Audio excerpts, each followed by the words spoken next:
My name is Randy Coy. I'm the President and CEO of the Methodist Home for Children and Youth.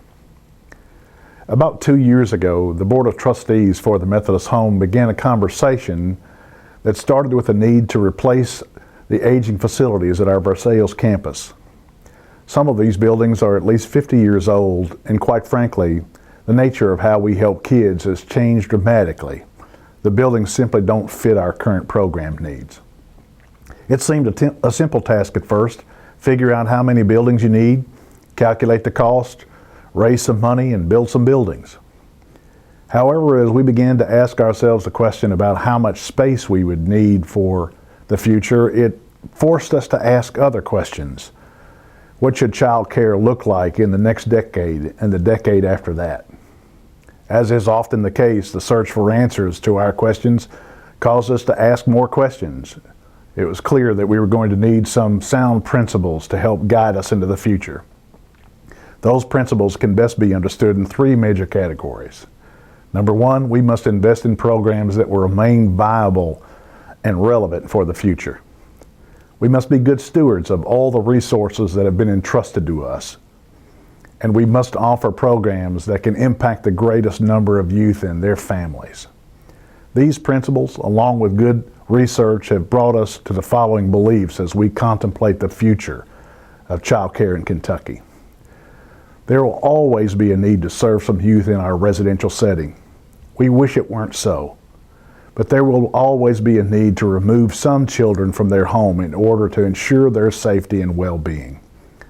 However, this program should be reserved for a smaller number of youth with more intense need.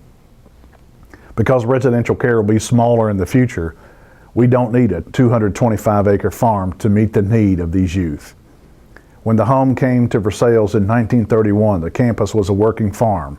It's been a long time since that farm was operational. If we stay in our present location, buildings will need to be demolished in order to make space for new buildings. The additional cost for demolition significantly raises the cost per square foot for construction. If we stay in our current location, we run the risk of encountering a legal battle with local preservationists, much like the Versailles United Methodist Church has had to endure. Armed with this knowledge, the Board of Trustees has made the following decision. The Methodist Home has purchased 30 acres in Jessamine County on Ash Grove Pike. The home intends to build a new state-of-the-art residential care facility and offices that will serve as the hub of operation for the home.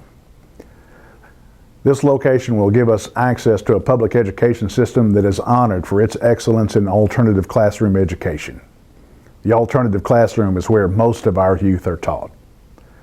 This location is already fitted with barns and watered paddocks that make it well suited for the equine therapy that the home wants to offer its future clients. The home anticipates that the cost of this campus relocation will be about $6 million.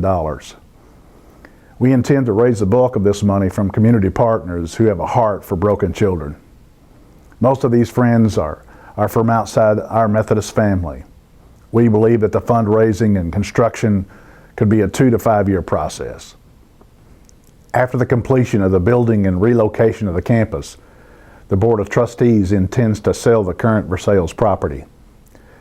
The proceeds from that sale would be placed in our endowment with the principal protected and the earnings used to fund a new in-home care program that targets at-risk youth and families.